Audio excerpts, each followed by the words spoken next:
This new moon in Libra is emotionally charged. It's asking you to confront the tension in your inner needs and your relationship needs. There's a profound push to align your heart and your intentions together consciously.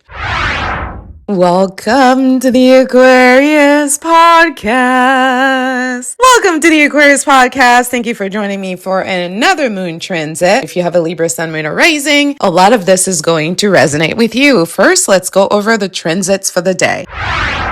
We have the Libra sun at the 20th degree. I want you to keep in mind, this is a Cancer degree. We'll circle back to talking about Cancer a little later. We also have the moon in Libra at the 20th degree. We have a Mercury in Scorpio, a Venus also in Libra, Mars in Scorpio, Jupiter in Cancer, Saturn in Pisces, Uranus in Gemini, Neptune in Aries, Pluto in Aquarius. Our collective North Node is still in Pisces. Our Lilith is in Scorpio. Our Chiron is in Aries. Please note that our Saturn is still retrograde. That means old issues are coming back up. Our Uranus is still retrograde. That means we're gaining greater awareness of the ways that we've kept ourselves from progressing. Our Neptune in Aries is also retrograde. So some of the dreams that we've shoved under the carpet or we've allowed to get away from us are coming back up. Our collective North Node is also retrograde. The ways we've been without compassion with one another is also being highlighted, as well as our Chiron in Aries calling us back to heal our wound around taking space, having autonomy, deciding what kind of life we want to have for ourselves, basically owning our existence.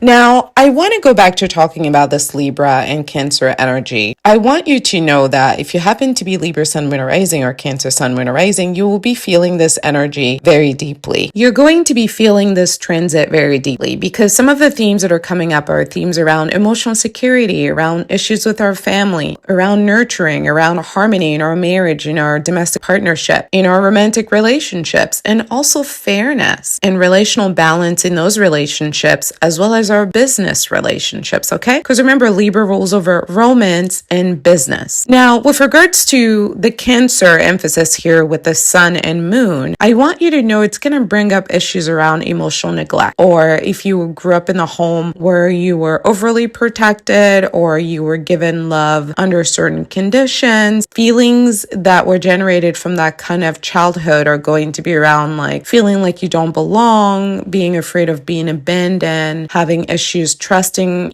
safety in relationship, trusting intimacy. There's a tendency here with Cancer energy to overgive and over nurture in order to feel like they've earned the love that they deserve. So if you're still struggling with some unresolved issues with the way you were mothered, with your mother, with your caregiver, of family dynamics, I want you to know that these issues are going to come up and they're going to leave you feeling a little bit hypersensitive to emotional rejection. Wherever you have Cancer placements in your chart, what that might look like is being codependent in your behavior, being overly caring, having a heightened emotional reactivity to things that are happening, having difficulty setting boundaries, or confusing being emotionally close with being emotionally safe. Cancers definitely struggle with that one in particular. Another one that comes up with Cancer often is having strong empathy and a tendency to absorb other people's emotional issues. What Cancers are here to learn is that their emotional needs are valid and they deserve attention. They're here to learn how to develop healthy boundaries while staying compassionate. And in doing so, they can transform their sensitivity and vulnerability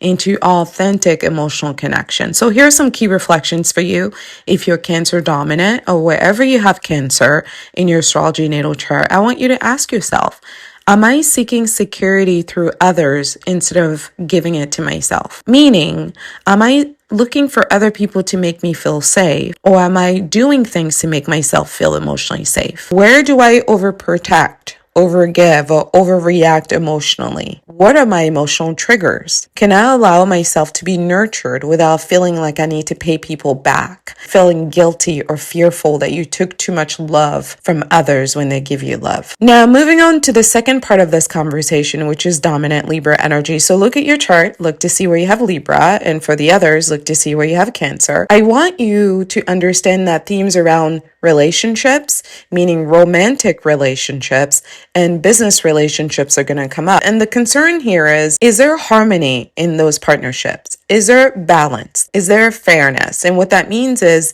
there an equal give and take? Or do you feel rejected? Do you feel like there's not balance in the relationship? Do you feel unseen in the relationship? Oftentimes when Libras feel unseen, unbalanced, and rejected in relationships, instead of addressing it so they can find a higher ground, what they can do is become chronic people pleasers because they're afraid of conflict. They're afraid of rocking the boat. They have an excessive need and desire for external validation in love. It's important to them that the people that they're sharing love with or business with be pleased with them. And the core challenge here is learning to assert yourself while maintaining those connections. Many people who didn't get enough love in childhood, which is a dominant theme for Cancer and Libra, because Libra literally represents love, and Libra Sun, Moon, and Rising are given to homes that mistreat them. The purpose of that is to teach Libra that they cannot depend on other people to love them. Cancer, Sun, Moon, and Rising are given to homes that emotionally neglect them. And the purpose of that spiritual lesson is to teach them how to prioritize their emotional safety and their emotional well-being. But oftentimes what happens is that these people instead work harder at earning other people's love, forgetting entirely that they're capable of loving themselves. In the case of Libra, what that will look like is having difficulty saying no or expressing what they really need. And as a result, they tend to attract partners who are deeply insecure. And Libra dominant people attract partners with whom they have intense power struggles,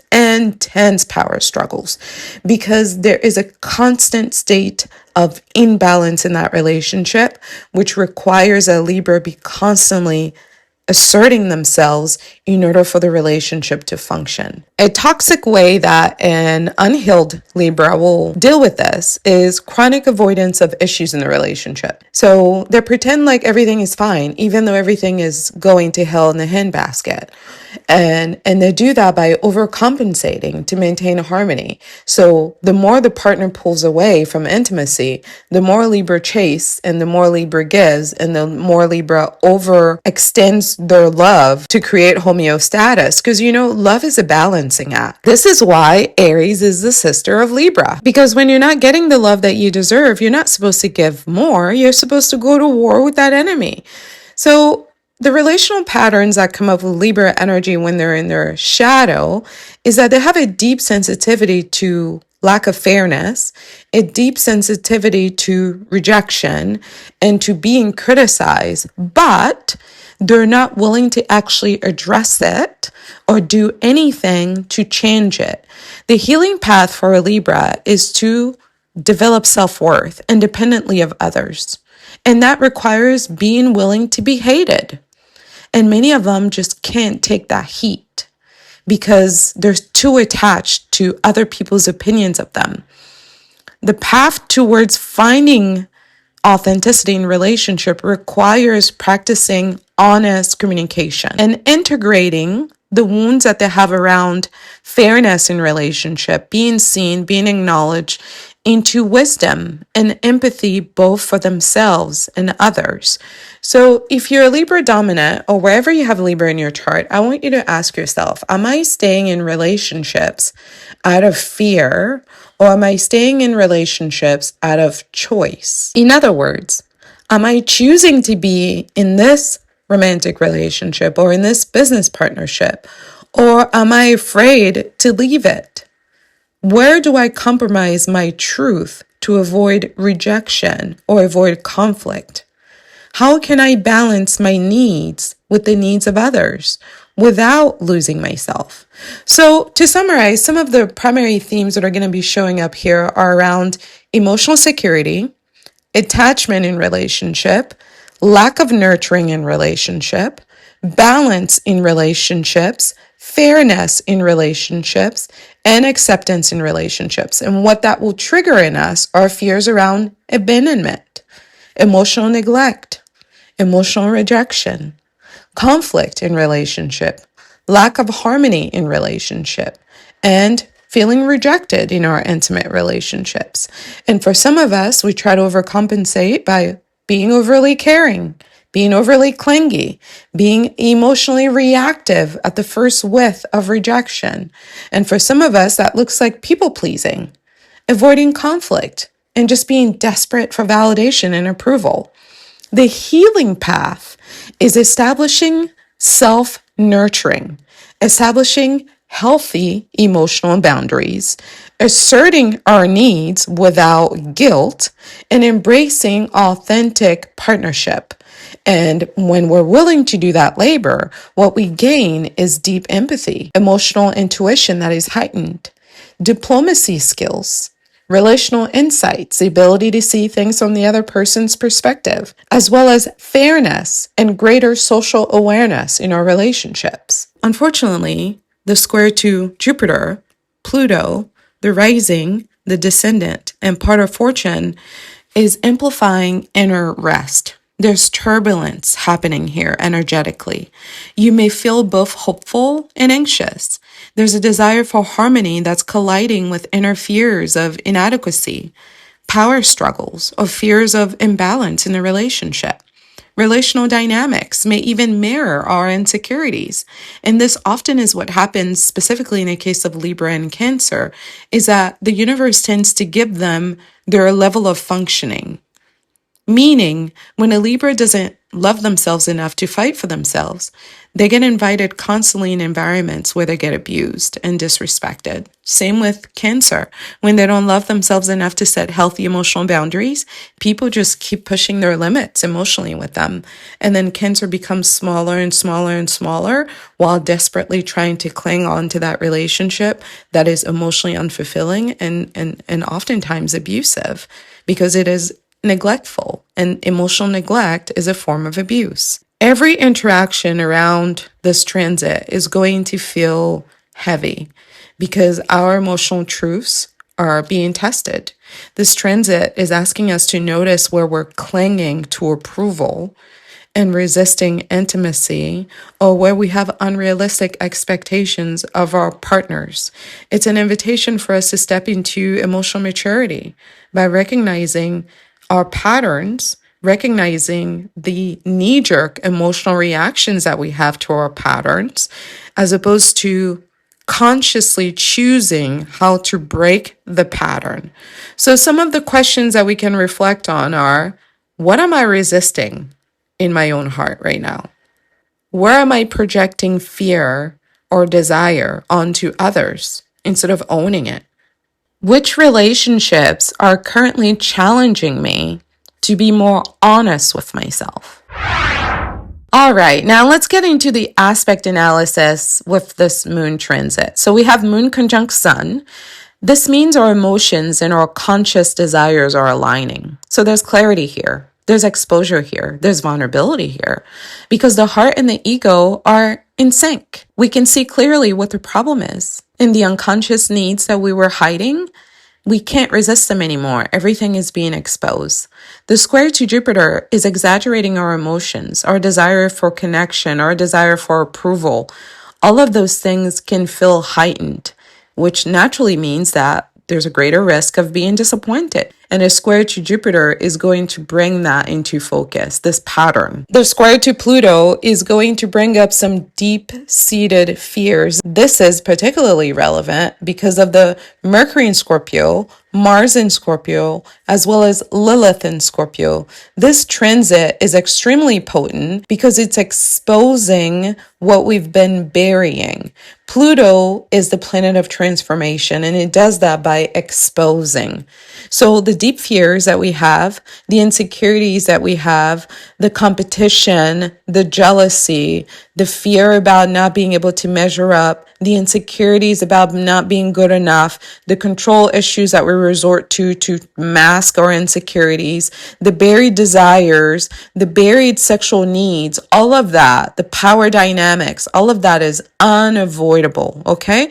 We're going to be triggered, and this triggering is going to bring about emotional reactions that may be intense. The square to the ascendant and descendant are bringing a mirror up to our relationships. Conflicts may feel personal. As you know, with all the Scorpio energy, communication is going to be piercing, especially because it's at the Mercury. So there are going to be some things about ourselves around boundaries, around honesty, around authenticity, around projection, meaning how we take our issues and instead of dealing with them, we put them on other people because we don't want to deal with them or don't have the confidence or don't have the emotional bandwidth. All of those things are going to be highlighted during this time. The square to part of fortune is going to highlight any misalignment between our emotional needs, our emotional fulfillment, and our life purpose. This transit is essentially urging integration of this truth that we're receiving under this moon transit with some practical life direction. Scorpio doesn't expose to embarrass you. I have a Scorpio midheaven as an example, which, rules over my career and public image. And I have a Sagittarius Mercury. So my communication is very sharp. And a lot of times when I share things with people, they can take it very personally because it's so true. The frequency of it is so raw that it feels like a personal attack, even though it isn't. Pluto energy does that. It basically takes your clothes off, if you want to think about it that way. It strips you of all defenses and exposes only what's real. Because only what's real is what's going to help you build that life you desire. What's fake is not stable. It's not sturdy. You can't depend on it. It may feel good in the moment, but it's actually not sustainable. The parallel to the midheaven with this transit is bringing emotional honesty directly out without sugarcoating, in true Scorpio format, because our career, our public image, and our life purpose and our life journey and our legacy depends on it. The 10th house is ruled by Capricorn. It's not just about a job. A lot of people think it's just career. No, it's the energetic footprint that you leave on earth. It's your life's calling. It's your life's purpose. It's what your ancestors prayed and slaved for.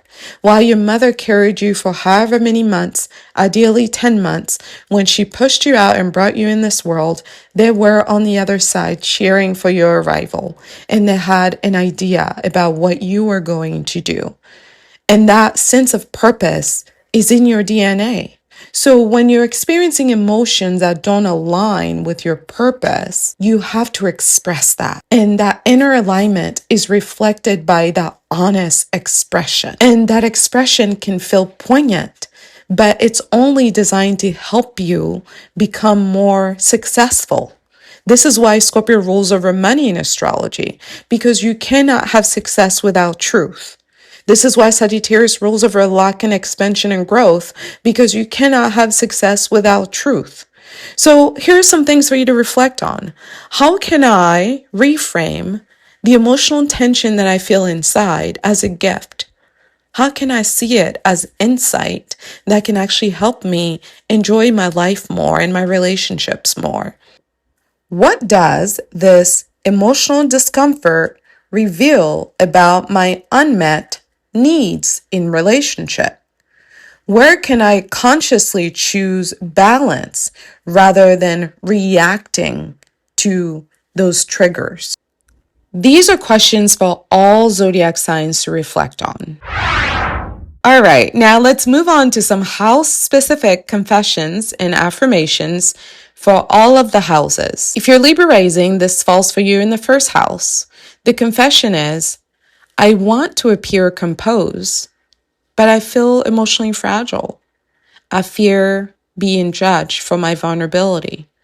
Here's the affirmation. I can honor my emotions while presenting myself authentically because vulnerability is my strength. What I want you to focus on, if you're Libra Rising, is your personal identity as well as your emotional authenticity. You cannot build a real life with fake feelings. A real life requires a real identity and a real emotional experience, and that's expressed vocally. So self-expression is an act of confidence. If you want to be treated fairly, you have to be able to stand in truth. If you're Virgo Rising, for you, this falls in the second house, which is the house of values. The confession is, I cling to stability, but fear exposing my emotional neediness. My heart craves recognition. Here's the affirmation. I am worthy of expressing my needs openly. Emotional honesty reinforces my self-worth. The second house in astrology rolls over our self-esteem as well as our security, our emotional security, our financial security, our spiritual security, basically anything in life that we need that makes us feel stable and secure. It's time for you to examine what you can do differently in that area to improve your sense of stability. Leo rising, for you, this falls in the third house. This is the house of communication, the house of intelligence, as well as the house of relationship with peers and siblings. The confession is, I hide my feelings behind words, afraid of misunderstandings or rejection. The affirmation, I can communicate my truth clearly and courageously. Honest communication deepens our connection. It's not about avoiding drama. It's about using drama to clearly and sensibly communicate your feelings so that they can be well received. For Cancer Rising, this falls in the fourth house, which is the emotional foundation. Remember, Cancer is ruled by the moon, which is the mother. Okay? Cancer rules over the home, the family for this reason. The confession is, I protect my family, and yet I suppress my own emotions. I fear lack of harmony in the family if I share what's going on in my inner world. The affirmation is, I can honor my emotions and care for others. Vulnerability strengthens my home and my roots. Gemini Rising, for you, this falls in the fifth house. The fifth house is the house of romance, creativity, self-expression, joy, and pleasures. The confession is, I crave love and creative expression, but fear rejection or being made fun of. The affirmation is, I embrace my desires and creativity fully. Emotional honesty enhances joy and connection. Taurus Rising, this falls for you in the sixth house, the house of daily responsibilities, the house of work, life balance, as well as health and wellness. The confession is, I try to control daily life to avoid emotional discomfort, but anxiety lingers. The affirmation, I integrate emotional awareness into my routines. Vulnerability supports my well-being and balance. For Aries Rising, this falls for you in the seventh house, which is the house of marriage, the house of business contracts, the house of relational authenticity and partnership. The confession is, I avoid conflict to preserve relationships, yet my voice feels stifled. The affirmation, I can express my needs honestly while maintaining my connections. Vulnerability fosters true intimacy. Pisces Rising, for you, this falls in the eighth house. The eighth house is the house of intimacy, transformation, shared emotional depth, as well as spiritual awareness. The confession is, I fear emotional exposure, but crave deep intimacy. I struggle with power and trust. The affirmation is, I can embrace depth and vulnerability. Emotional honesty transforms intimacy and shared resources. For Aquarius Rising, this moon falls in the ninth house. The ninth house is the house of belief systems, expansion, exploration, and higher learning. The confession is, I hide behind ideals to avoid emotional exposure. I long for meaningful connection. The affirmation, I can explore truth while expressing feelings openly. Vulnerability expands wisdom and growth. Capricorn Rising, for you, this falls in the 10th house. The 10th house is the house of Capricorn, so you're right at home here. And this is made so because Libra is exalted at Saturn, which is the ruler of Capricorn. When a Libra is balanced, good luck follows them wherever they go because Capricorn rules over karma. The focus of the 10th house is our life's mission, our life's purpose. Our reputation and our career is just an avenue through which we fulfill our energetic vibration on earth. You see, all of us came to earth coded for a specific purpose. And in the case of Capricorn, that purpose is directly tied to their ancestors. So at the 10th house, the confession is, I appear composed and accomplished, but my heart longs to be seen authentically. The affirmation is, I can integrate emotional truth with my public and professional life. Authenticity strengthens my influence. For Sagittarius Rising, this moon falls in the 11th house. That house is the house of friendship, of social network, of group dynamics, social circles. It's about our social relationships. The confession here is I crave community, but fear being seen emotionally will make me less desirable in the friend group. The affirmation is I can be authentic in friendship and group settings. I can be authentic in friendships and group settings. Emotional honesty nurtures belonging. And lastly, Scorpio Rising, for you, Libra energy falls in the 12th house. The 12th house is the house of spirituality. It's about spiritual integration. So at this stage, we're taking the awareness, we're integrating it into our reality. This is why the 12th house is a house of solitude, because it's the house of the subconscious mind. It's about removing your energy from the collective so you can find the true gems of life when it comes to understanding love. The confession here is I hide emotions from myself and others, and yet I ache to be fully known. The affirmation is, I acknowledge and release hidden fears. Vulnerability heals and strengthens my inner world. All right, now let's move on to some practices that you can implement to help you increase your emotional intelligence when it comes specifically to how we do relationships. The mindset shift here is about how emotional tension in relationship can serve as a gift. Whether it's a family relationship, which is Cancer energy, or romantic relationship, Libra energy, or business relationship, Libra energy, I want you to ask yourself, what lesson does the discomfort in this relationship hold? And then I want you to work on some emotional regulation skills. So that will be like doing some breath work if you feel overwhelmed, just recognizing that your body feels overwhelmed, removing yourself from the stressor and going somewhere where you can breathe and ground yourself. Journaling is also a wonderful way to revisit emotions that you've had throughout the day because they give you a second opportunity to process them as well as understand them more deeply. Because when you're in the moment, sometimes you think you know what triggered you, but oftentimes what you think triggered you isn't actually what the trigger was. Oftentimes when you give it some time and when you're intentional about reflecting on, why did I respond this way? Why did that make me feel that way? What could I have done instead? When we take that time via journaling, we get to learn ourselves more intensely. And the better you know yourself, the more powerful you become. Another thing I want all of us to work on under this transit is develop some relational awareness. And what that will look like is becoming more aware of when we're projecting. All of us do it. When you find something in yourself that you don't like, instead of owning it and dealing with it, it's just easier to put it on other people. As an example, one of the things that I know from being a therapist is that people that are cheating on their spouses often will accuse their spouses of cheating.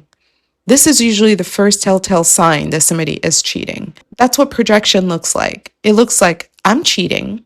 I have a lot of shame about cheating. I'm embarrassed that I am a cheater. Instead of addressing that, I'm going to pick a fight with you by accusing you of being a cheater. But I know you're not a cheater. This is just a way for me to process all of this anger that I have towards myself about cheating without actually owning up to the fact that I cheated on you. Do you see that? This is what we call a projection. So it's helpful in relationships when people develop the awareness to recognize when they're projecting their insecurities onto others.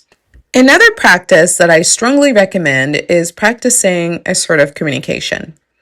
Assertive communication is about saying exactly what you mean and how you mean it, directly and to the point. It's not about beating around the bush. It's not about saying things that people like. It's not about making people fall in love with you. It's about expressing your needs clearly and directly. A lot of women struggle with this, but I promise you, you'd be a heck of a lot happier if you said exactly what was in your mind when you're asked, or when your needs are not being met. Use some self-reflective prompts around identifying your triggers, recognizing your patterns, and increasing your awareness of your emotional blind spots. We all have them. It's a sign of maturity when you can acknowledge that that's your blind spot and you can deal with that, as opposed to having a blind spot, acting out of it because you feel insecure, and then trying to get the other person to hold that garbage bag for you when you could just as easily hold it yourself and clean it up yourself. It's really about being responsible. There is no emotional intelligence practice that doesn't involve owning our feelings, okay? So we have to get past the guilt, we have to get past the shame, and get to actually being real. And being real is being able to own what it is you think, what it is you feel, and extra bonus points if you're able to communicate them directly and assertively, as opposed to childishly and passive aggressively. All right, now moving on to the final stage of our astrology moon transit reading, let's talk about some integrative insights and action steps that we can take. I want you to consider what emotional maturity looks like for you. And for many of us in relationships, it looks like using tension as a mirror to develop self-awareness, balance, and relational clarity. I always tell people the first sign that a couple is going to get divorced is when they stop arguing. Because when they stop arguing, they've given up on the relationship. A couple that is invested in the relationship will have conflict. Conflict is not the end of a relationship. It's usually the beginning of intimacy. So what does emotional maturity look like for you when it comes to conflict?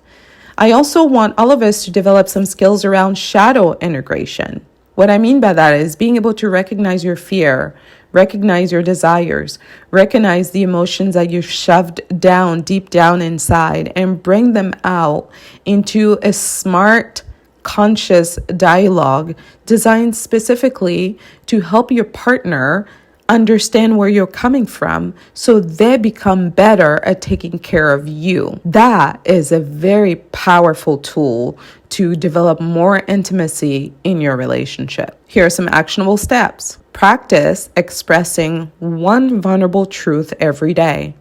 You can do that over the next 2 weeks. Every day, express one vulnerable truth. You can also practice reflecting on relational mirrors and avoid being reactive to triggers. Instead of reacting to patterns and continuing being the same person today that you were yesterday, you can take a deep breath, you can ground yourself, and you can reflect on what's happening with you in this moment. What's making you feel this way? Where is this coming from?